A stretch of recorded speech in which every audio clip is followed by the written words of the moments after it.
குரோதி வருடம் மார்கழி மாத பலன்கள் 16/12/2024 முதல் 13/1/2025 வரை. மாதிடம் கொண்டோருக்கும் மனத்திடம் இல்லாருக்கும் ஜோதிடத்தாலே வாழ்வில் சுகத்தினை ஊட்டுகின்ற சிவல்புரி சிங்காரத்தின் செந்தமிழ் வணக்கங்கள். மார்கழி மாதம் எப்படிப்பட்ட மாதம் என்பதை பற்றி ஒரு பாடல். இந்த மாதத்திலே அதிகாலையிலே எல்லா ஊர் ஆலயங்களிலும் திருப்பாவை திருவம்பாவை படிக்கும் ஒலியை நீங்கள் கேட்கலாம். திருப்பாவை பாடல்கள் திருவம்பாவை தேனாக காற்றினிலே ஒலிக்கும் மாதம். அருட்பார்வை சிவபெருமான் பார்ப்பதற்கு அதிகாலை ஓசோனில் குளிக்கும் மாதம். இந்த மாதம் ஓசோன் காற்று நிறைய வரும். காலையில் 5 மணிக்கெல்லாம் குளித்தோம் அப்படின்னா ஆரோக்கியம் சீராகும் என்று விஞ்ஞானம் சொல்கிறது. அதிகாலை ஓசோனில் குளிக்கும் மாதம். பொருட்பாலுக்கு அடுத்த பாலை ஏற்பதற்கு பூச்சூடி ஆண்டாளை துதிக்கும் மாதம். திருக்குறளிலே அறத்துப்பால் பொருட்பால் அடுத்தது இன்பத்துப்பால். ஆக வாழ்க்கை இன்பமயமாக அமைய, வாழ்க்கை துணை அமைய இந்த மாதத்திலே ஆண்டாளை பூச்சூடி துதிக்க வேண்டுமாம். பூச்சூடி ஆண்டாளை துதிக்கும் மாதம். விருப்பமுடன் அனுமனுக்கும் ஜெயந்தி காண, அனுமன் ஜெயந்தி இந்த மாதத்திலே வருகிறது. விருப்பமுடன் அனுமனுக்கும் ஜெயந்தி காண விளைகின்ற மார்கழியோ புனித மாதம். இறைவனவன் ஜீவராசி அத்தனைக்கும் இம்மாதம் அஷ்டமியில் படியிழப்பார். மார்கழி அஷ்டமியிலே தான் இறைவன் படியிழக்கும் திருநாள். நிறைவாக வைகுண்ட ஏகாதேசி நேசிக்கும் குசேலன் குபேரன் ஆனார். குசேலன் குபேரனான நாள் வைகுண்ட ஏகாதேசி. பொருள் சேர்த்து ரொக்கத்தை விரும்பும் மாந்தர் புனிதமிகு சொர்க்கவாசல் நுழைவதற்கு பெருமாளின் ஆலயத்தை நோக்கி செல்லும் பெருமைமிகு மாதம் இது. நல்ல மாதம். போகி எனும் பண்டிகையை காணும் மாதம். மாத கடைசியிலே உள்ள நாள் போகி பண்டிகை. பழையன கழிதலும் புதியன புகுதலும் என்பார்கள். போகி எனும் பண்டிகையை காணும் மாதம். புத்தரிசி தரும் தைக்கு முதலாம் மாதம். வேகமுடன் மங்கையர்கள் கோலமிட்டு வீட்டின் முன் பரங்கிப்பூ வைக்கும் மாதம். இந்த செட்டிநாட்டு பகுதியிலே பார்த்தால் மார்கழி மாதத்திலே எல்லா வீடுகளிலும் பரங்கிப்பூ வைப்பார்கள். சாணத்தின் மேல் பரங்கிப்பூ வைத்து மஞ்சள் வண்ணத்திலே இருக்கும். மங்களம் இல்லத்திலே நடக்க வேண்டும் என்ற கோரிக்கையினாலே வைக்கின்றார்கள். வேகமுடன் மங்கையர்கள் கோலமிட்டு வீட்டின் முன் பரங்கிப்பூ வைக்கும் மாதம். தேக நலம் சீராக செல்வம் சேர தேனான மாவினிலே இழை எடுத்து ஏகதந்தன் விநாயகனை துதிக்கும் மாதம். ஏகதந்தன் விநாயகனுக்கு பிள்ளையார் சதுர்த்தி என்று நகரத்தார் பெருமக்கள் கொண்டாடுவார்கள். கார்த்திகையிலிருந்து 21வது நாள் இலை எடுக்கிறது என்பது ஒரு வழக்கம். ஏகதந்தன் விநாயகனை துதிக்கும் மாதம் இம்மாதம் இறைவனுக்கே உகந்த மாதம். இந்த மாதத்திலே மாத தொடக்கத்திலிருந்து மாதம் முழுவதுமே குரு பகவான் வக்ர இயக்கத்தில் இருக்கின்றார். மாதம் முழுவதுமே செவ்வாய் சனியினுடைய பார்வை இருக்கிறது. கடகராசியில் இருக்கும் செவ்வாய் சனியை பார்க்கின்றார். செவ்வாய் வக்ரமாகியும் நீச்சம் பெற்றும் இருக்கின்றார். அது மட்டுமல்ல, இந்த மாதம் முழுவதுமே செவ்வாய் வக்ர இயக்கத்திலும் இருக்கின்றார். சுக்கிரன் பயிற்சி நடக்கின்றது. மார்கழி 15ஆம் தேதி அன்றைக்கு சுக்கிரன் பயிற்சி ஆகின்றார். புதன் அதாவது விருச்சிக ராசியிலிருந்து தனுசு ராசிக்கு செல்லக்கூடிய நாள் மார்கழி 17 1/1/2025. இப்படிப்பட்ட மாற்றங்கள் வருகிறது. மாத தொடக்கத்திலே சனி கும்பத்தில் சஞ்சரிக்கின்றார். ராகு மீனத்திலும் கேது கன்னிராசியிலும் சஞ்சரிக்கின்றார்கள். ரிஷபத்திலே வியாழன் வக்ரம், சந்திரன் மிதுனத்திலே சஞ்சரிக்கின்றார். நான் இப்பொழுது சொல்லப்போவதெல்லாம் பொதுவாக பொது பலன்கள். ஆனால் உங்களுடைய சுயஜாதகம் என்று ஒன்று இருக்கிறதே, அதில் இருக்கக்கூடிய 12 கட்டங்கள் தான் நீங்கள் தீட்டுகின்ற திட்டங்களுக்கெல்லாம் வெற்றி அளிக்கக்கூடியவை. கிரகங்களின் சுழற்சி தான் மனித வாழ்க்கையின் வளர்ச்சி என்கின்றார்கள். அந்த அடிப்படையிலே சுயஜாதகம் வலுவாக இருந்தால் நீங்கள் நினைத்ததெல்லாம் நடக்கும், நிம்மதி கிடைக்கும், வருமானம் உயரும், வளர்ச்சி மீது வளர்ச்சி பெருகும். சுயஜாதகம் கொஞ்சம் வலுவிழந்திருந்தால், திசாபுத்தி பலமிழந்திருந்தால் நினைத்தது நிறைவேறுவதில் தடை ஏற்படும், நிம்மதிகள் குறையலாம், குடும்பத்திலே குழப்பங்கள் கூடும், குதூகலங்கள் குறையும். அது மட்டுமல்ல, பண நெருக்கடியும் அதிகரிக்கலாம். சரி, அப்படி இருக்கின்ற நேரத்திலே நாம் என்ன செய்வது என்று சொன்னால், உங்களுடைய திசாபுத்திக்கேற்ற தெய்வங்கள் பஞ்சமஸ்தானம் பார்க்க வேண்டும், பாக்கியஸ்தானம் பார்க்க வேண்டும். பாக்கியாதிபதி யார் என்பதை அறிந்து அவருக்குரிய அந்த கிரகத்துக்குரிய தெய்வங்களை நாம் தேர்ந்தெடுத்து யோக பலம் பெற்ற நாளில் சென்று வழிபட வேண்டும். எந்த நாள் சென்று வழிபட்டாலும் பலன் தரும் என்றாலும் கூட வரம் தரக்கூடிய நாள் என்று இருக்கிறது. அப்படி யோக பலம் பெற்ற நாளிலே நீங்கள் தேர்ந்தெடுத்து குறிப்பிட்ட தெய்வங்களை வழிபடுகின்ற பொழுது வெற்றி மீது வெற்றி உங்களுக்கு வந்து சேரும். இந்த மாதம் முக்கிய திருவிழாக்கள் என்று எடுத்துக்கொண்டால் மார்கழி 8ஆம் தேதி அன்றைக்கு இறைவன் படியளக்கின்ற திருநாள். அன்று சிவாலயம் சென்று நாம் அங்கு வழிபட்டு வர வேண்டும். அரிசி அவர்கள் தருவார்கள், அல்லது நாம் எடுத்து போய் நம்முடைய அரிசியில் ஒரு சிட்டிகை ஒரு சிறு ஸ்பூன் அளவுக்கு எடுத்து சென்று சன்னதியிலே வைத்து வழிபட்டு கொண்டு வந்து நம்முடைய அரிசியிலே கலந்து நாம் வைத்து சாப்பிட்டால் உணவு பற்றாக்குறை என்பதே ஏற்படாது என்பார்கள். மார்கழி 15 அனுமன் ஜெயந்தி. அனுமனை கொண்டாட கொண்டாட ஆனந்தமான வாழ்க்கை நமக்கு அமையும். மார்கழி 26 வைகுண்ட ஏகாதேசி. ரொக்கத்துக்கு முக்கியத்துவம் கொடுக்கும். நாம் ரொக்கத்துக்கு முக்கியத்துவம் கொடுக்கின்றார். நாம் சொர்க்கத்துக்கு முக்கியத்துவம் கொடுத்து சொர்க்கவாசலிலே நாம் நுழையக்கூடிய நாள் வைகுண்ட ஏகாதசி. அன்று அவல் நைவேத்தியம் வைத்து நாம் சாப்பிட்டால் ஆவல் நிறைவேறும் என்பார்கள். கண்ணபிரானை வழிபட வேண்டிய நாள்.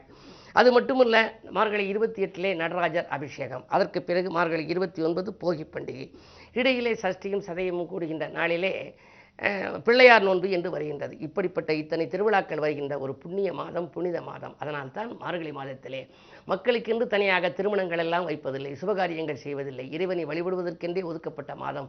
மாதங்களில் நான் மார்கழி என்று கண்ணன் கீதையிலே சொல்வதாக சொல்வார்கள். அப்படிப்பட்ட புனிதமான மாதம். இந்த மாதத்திலே மேசராசிக்காரர்களுக்கெல்லாம் எப்படி இருக்கும், ரிஷபராசிக்காரர்களுக்கு எப்படி இருக்கும் என்பதை பற்றியெல்லாம் நீங்கள் தெரிந்து கொள்ள ஆவலாக இருப்பீர்கள். இப்பொழுது 12 ராசிக்கான பலன்களை வழங்குகிறேன்.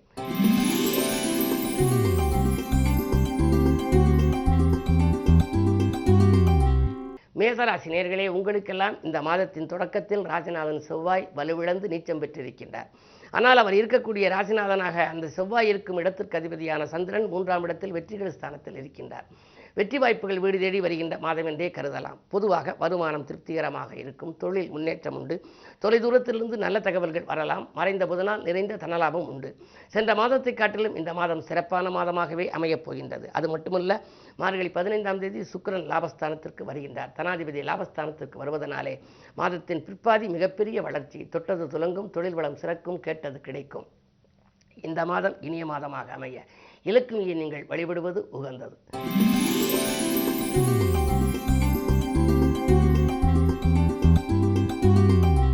ரிஷபராசி நேயர்களே, உங்களுக்கெல்லாம் ராசியிலேயே குரு வக்ரம். குரு வக்ரம் பெறுவது நன்மைதான். அஷ்டமாதிபதி வக்ரம் பெற்றால் கெட்டவன் கெட்டதில் கிட்டும் ராஜயோகம் என்பார்கள். எனவே நீங்கள் தொட்டது துலங்கும், தொழில் முன்னேற்றங்கள் உண்டு, வியாபாரத்திலே கணிசமான லாபம் கைகளிலே புரளும், இடம் வாங்குவது, பூமி வாங்குவது போன்றவைகள் நடைபெறும், சுபகாரியங்கள் நடைபெறலாம். இல்லத்திலும் சரி, உள்ளத்திலும் சரி, மகிழ்ச்சி அதிகரிக்கின்ற மாதமாகவே இந்த மாதம் அமைகின்றது.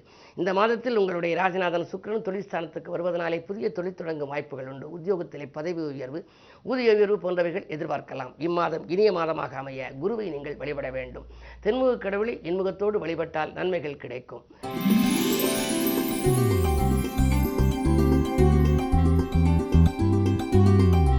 மிதுனராசி நேயர்களே, உங்களுக்கெல்லாம் மாதம் பிறக்கின்ற பொழுதே ராசியில் சந்திரன், தனாதிபதி ராசியில் இருந்து மாதம் பிறப்பதனாலே தனவரவு தாராளமாக வந்து கொண்டே இருக்கும். நீங்கள் எதை எந்த நேரம் செய்ய நினைத்தாலும் செய்ய இயலும். இதை செய்வோமா அதை செய்வோமா என்று மனக்குழப்பங்கள் வரலாம். தொழிலை விரிவு செய்ய கேட்ட இடத்தில் தொகை கிடைக்கும். வியாபார போட்டிகள் எல்லாம் அகலும். உத்தியோகத்தில் இருந்தால் மேலதிகாரிகள் உங்களுக்கு இணக்கமாக நடந்து கொள்வார்கள்.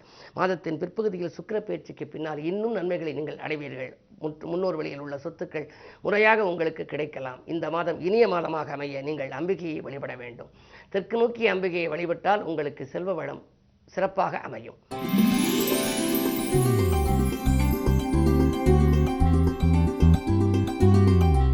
கடகராசி நேயர்களே, உங்களுக்கு அஷ்டமத்து சனி மட்டுமல்ல, ராசியில் இருக்கும் செவ்வாய் சனியை பார்க்கின்றார். எனவே கொஞ்சம் ஆரோக்கியத்தில் அக்கறை தேவை. அதிக அலைச்சலை மேற்கொள்ள வேண்டாம். யாருக்கும் வாக்குறுதி கொடுக்க வேண்டாம். கொடுத்தால் அந்த கொடுத்த வாக்குறுதியை காப்பாற்ற இயலாமல் போகலாம்.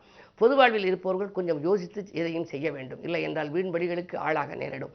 அதே நேரத்தில் உங்களுடைய ராசியிலேயே செவ்வாய் இருக்கின்றார். யோகக்காரகன் செவ்வாய் என்பதனாலே பொருளாதார பிரச்சனை ஏற்படாது. செல்வாக்கு மிக்கவர்கள் நீங்கள். உங்களுக்கு செல்வ வளம் கிடைக்க வேண்டும் என்று சொன்னால் நீங்கள் இம்மாதம் அனுமனை வழிபட வேண்டும். அனுமன் வழிபாடு ஆனந்தம் வழங்கும்.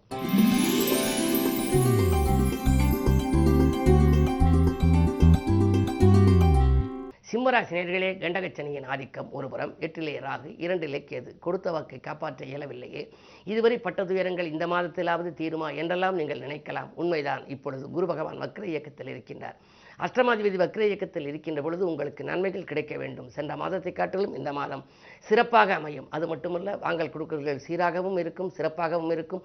தொழில் போட்டிகளாகவும் தொல்லை தந்த எதிரிகள் கூட விலகுவார்கள். சுக்கிர பயிற்சி வந்த பிறகு கல்யாண கனவுகளும் உங்களுக்கு நனவாகலாம். ஒவ்வொரு நாளும் ஓய்வில்லாமல் ஒழிக்கக்கூடிய சூரியனை அதிகாலையில் நீங்கள் சூரிய வழிபாடு செய்தாலே உங்கள் இல்லத்திலும் சரி, உள்ளத்திலும் மகிழ்ச்சி கிடைக்கும்.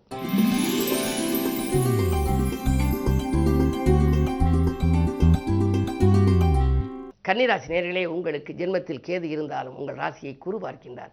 குருவார்க்க கோடின்மை என்ற பழமொழி உங்களுக்கு மிக அற்புதமாக பொருந்தும். இந்த மாதம் முழுவதும் உங்களுக்கு இனிய மாதம். எதை எந்த நேரம் நீங்கள் செய்ய நினைத்தாலும் அது செய்ய இயலும். கல்யாண முயற்சிகள் கைகூடலாம். கடமையில் இருந்த தொய்வு அகலும். செல்வ நிலை உயர சிநேகிதர்கள் வழிகாட்டுவார்கள். உங்களுடைய ராசிநாதனாக விளங்கும் புதன் வெற்றிகள் ஸ்தானத்தில் இருப்பதால் பஞ்சாயத்துக்கள் சாதகமாக வரும். உத்தியோகத்தில் நீங்கள் எடுத்த புது முயற்சியில் வெற்றி கிடைக்கும். ஒரு நல்ல நிறுவனத்திலிருந்து அதிக சம்பளம் தருவதாக சொல்லி கூட அழைப்புகள் வரலாம். இந்த மாதம் முழுவதும் உங்களுக்கு மகிழ்ச்சி தான் என்றாலும் கூட சுக்கிர பயிற்சிக்கு பின்னால் மார்கழி 15க்கு மேல் இன்னும் கொஞ்சம் அதிகமான மகிழ்ச்சியை காணப்போகின்றீர்கள். 2க்கு அதிபதி 6ல் இருப்பதால் உத்தியோகத்திலே உயர்வு, பதவியில் உயர்வு, ஊதியத்தில் உயர்வு, உடனிருக்கும் நண்பர்களின் ஆதரவு என்று எல்லா வழிகளிலும் உங்களுக்கு நன்மைகள் கிடைக்கப் போகின்றது. மாதம் முழுவதும் மகிழ்ச்சி உங்களுக்கு அமைய ஆனைமுகப் பெருமானை வழிபட வேண்டும். பிள்ளையாரை நீங்கள் வழிபட்டால் எல்லையில்லாத நற்பலன்கள் கிடைக்கும். அருகம்புல்லை அள்ளி ஆனைமுகன் உனக்கழிக்க பெருகும் பொன்னையள்ளி பெருமையுடன் தருபவன் நீ உருகி மனமுருகி உரைத்தொழுது போற்றுகின்றேன் அருகில் வந்தம்மை ஆதரிப்பாய் கற்பகமே என்று கற்பக கவசம் எடுத்துரைக்கின்றது. அப்படிப்பட்ட அற்புதமான கவசங்களை படித்து நீங்கள் வழிபட்டால் காரியங்களிலெல்லாம் வெற்றி கிடைக்கும்.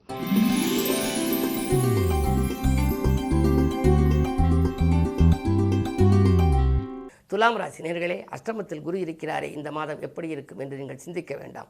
உங்களுடைய ராசிநாதன் சுக்கிரன் சுகஸ்தானத்தில் இருக்கின்றார். பிறகு பஞ்சமஸ்தானம் செல்கின்றார்.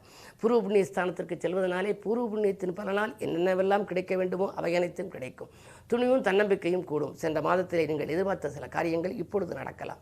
உடன்பிறப்புகள் உங்களுக்கு உறுதுணையாக இருப்பார்கள். அடிக்கடி உங்களுக்கு வரக்கூடிய அலைபேசி வழி தகவல் கூட ஆதாயம் தரும் தகவலாகவே இருக்கலாம். இடமாற்றங்கள், வீடு மாற்றங்கள் இனிமை தரலாம். தொழில் உத்தியோகத்தில் உங்களுக்கு எதிர்பார்த்த வெற்றிகள் கிடைக்கக்கூடிய மாதம் இந்த மாதம் மேலும் இனிய மாதமாக அமைய வராகி அம்மனை நீங்கள் வழிபடுவது நல்லது.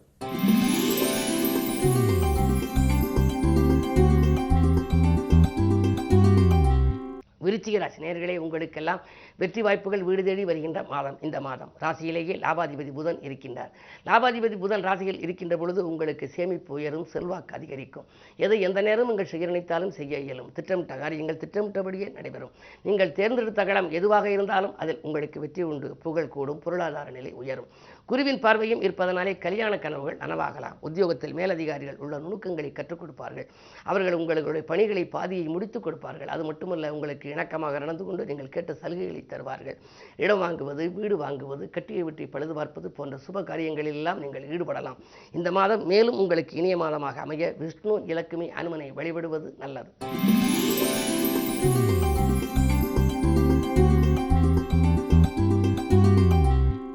தனுசு ராசி நேயர்களே, உங்களுக்கு ராசியிலேயே சூரியன் காரியங்களில் வெற்றி கொடுக்கக்கூடியவன். நீங்கள் சூரிய வழிபாட்டை மேற்கொள்வதும் நல்லது. உங்களுக்கு 9ஆம் இடத்திற்கு அதிபதியாக சூரியன் விளங்குவதனாலே பூர்வ புண்ணியத்தின் வலிமை உங்களுக்கு மிகச் சிறப்பாக இருக்கிறது. பாக்கியஸ்தானம் பலம் பெற்றிருக்கின்றது. குருவினுடைய பார்வை உங்களுடைய ராசிக்கு 2ஆம் இடத்திலும் 12ஆம் இடத்திலும் பதிகிறது. 2 தனஸ்தானம், 12 விரயஸ்தானம். விரயத்திற்கேற்ற லாபம் உங்களுக்கு வந்து கொண்டே இருக்கும். திட்டமிட்ட காரியங்கள் கடைசி நேரத்தில் நடந்துவிடும். ஆனால் பொது வாழ்வில் சில வீண்பலிகள் வரலாம், புதிய வழக்குகள் வரலாம். சோதனைகள் வந்தாலும் கூட அதனை சாதனையாக மாற்றி காட்டுவது உங்களுடைய பொறுப்பு. அதற்கு ஏற்பாடு செய்ய இறைவனைத்தான் நீங்கள் வழிபட வேண்டும். குறிப்பாக குருவை நீங்கள் ஒவ்வொரு வியாழக்கிழமையும் வழிபட வேண்டும். குரு வழிபாடு மட்டுமல்லாமல் முருகப்பெருமானையும் நீங்கள் வழிபட வேண்டும். ஏனென்றால் செவ்வாய் அஷ்டமத்தில் இருக்கின்றார். அலைச்சலுக்கேற்ற ஆதாயத்தை கொடுக்காது, ஆரோக்கியத்தில் சில தொல்லைகளை கொடுக்கும். எனவே கொஞ்சம் யோசித்து செய்ய வேண்டும். பயணங்களை யோசித்து ஏற்றுக்கொள்ளுங்கள். வாகனங்களால் சில விபத்துக்கள் வராமல் இருக்க வாகனங்களை ஓட்டிச் செல்லும் பொழுது கொஞ்சம் கவனமாக செல்ல வேண்டும். என்ன இருந்தாலும் இடமாற்றங்கள் உங்களுக்கு இனிமை தரும். முருகப்பெருமான் வழிபாடு முன்னேற்றம் தரும்.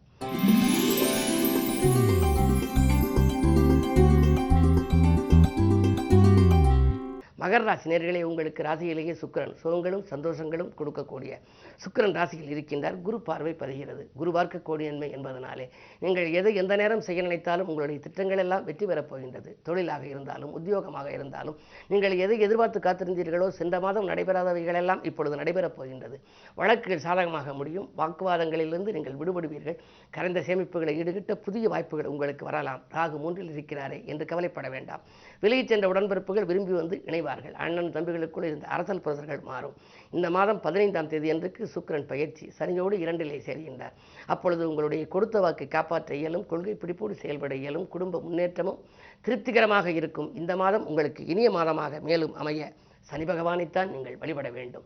சனி கவசம் என்று இருக்கின்றது. கருப்பினில் ஆடையேற்றாய் காகத்தில் ஏறி நின்றாய் என்று அந்த சனி பகவான் கவசத்தை நீங்கள் பாடி வழிபட்டால் இனிக்கும் வாழ்க்கை இல்லத்திலே நடைபெறும்.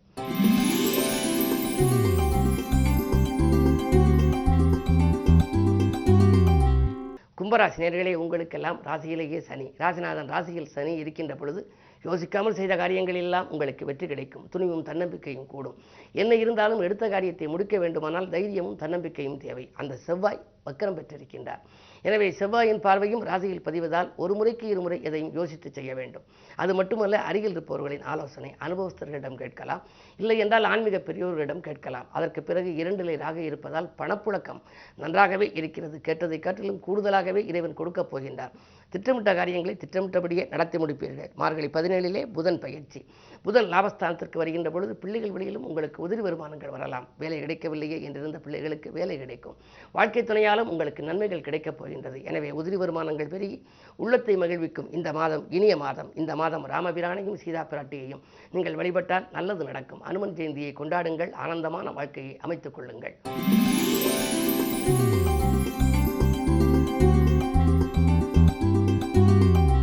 மீனராசினியர்களே, ஜென்மத்தில் ராகு 7 கேது. நாகதோஷத்தின் பின்னணியில் இருந்தாலும் கூட ராசிநாதன் குரு 3ஆம் இடம் வெற்றிகள் ஸ்தானத்தில் இருப்பதால் வெற்றி மீது வெற்றி உங்களுக்கு வரப்போகிறது. முன்னேற்ற பாதையில் இருந்த முட்டுக்கட்டைகள் அகலும். தன்னம்பிக்கை உங்களுக்கு தைரியமும் கூடுதலாகவே கிடைக்கும். கூட்டுத் தொழிலில் இருந்த நீங்கள் தனித்து இயங்க வேண்டும் என்று பிரியப்படுவீர்கள். பணப்பொறுப்பு சொல்லி வாங்கி கொடுத்த தொகை உங்களுக்கு வந்து சேரும். 7வது சனி நடைபெறுகிறதே, 2வது சுற்றா 3வது சுற்றா என்று நீங்கள் நினைக்கலாம். எந்த சுற்றாக இருந்தாலும் சனி பகவானை வழிபட்டால் உங்களுக்கு நன்மைகள் கிடைக்கும். மந்தனாம் காரிநீலா மணியான மகரவாசா எந்த நாளான போதும் இனிய நாளாக மாற்றி என்று சனிகவசம் எடுத்துரைக்கின்றது. அப்படிப்பட்ட எந்த நாளையும் இனிய நாளாக மாற்றுகின்ற ஆற்றல் சனி பகவானுக்கு உண்டு. அந்த சனி பகவான் விரயஸ்தானத்தில் இருப்பதனாலே சுப விரயங்களை மேற்கொள்ளுங்கள். வீண் விரயங்களிலிருந்து விடுபட வேண்டுமானால் வீட்டிற்கு தேவையான விலையுந்த பொருட்களை வாங்கலாம். கல்யாண கனவுகளை நனவாக்கலாம். கடமையில் இருந்த தொய்வுகளை என்னென்னவெல்லாம் சுபகாரியம் செய்யலாமோ அவற்றையெல்லாம் செய்யக்கூடிய விதத்தில் வருமானமும் உங்களுக்கு வரும். வருமானம் வந்து செலவழிக்கக்கூடிய விதத்திலே வாழ்க்கை அமைய வேண்டுமானால் நீங்கள் இந்த மாதம் முழுவதும் வழிபட வேண்டிய தெய்வம் அனுமனையும் வழிபட வேண்டும். துர்க்கையையும் வழிபட வேண்டும். வலதுகை இடதுகை நீங்களாக நம்பிக்கை என்ற ஒரு கை சேருமானால் வாழ்க்கை என்ற கை மிக சிறப்பாக இருக்கும். அந்த நம்பிக்கையை நவகிரகத்தின் மீதும் தெய்வங்களின் மீதும் வையுங்கள். 12 ராசிக்காரர்களுக்கும் எல்லா வளமும் நலமும் கிடைக்கும். பொன்னும் பொருளும் போற்றுகின்ற செல்வாக்கும் இன்னும் பெருகி இயல்பாக வளம் கிடைக்க எனது இதயம் கனிந்த நல் வாழ்த்துக்கள். வணக்கம். நன்றி.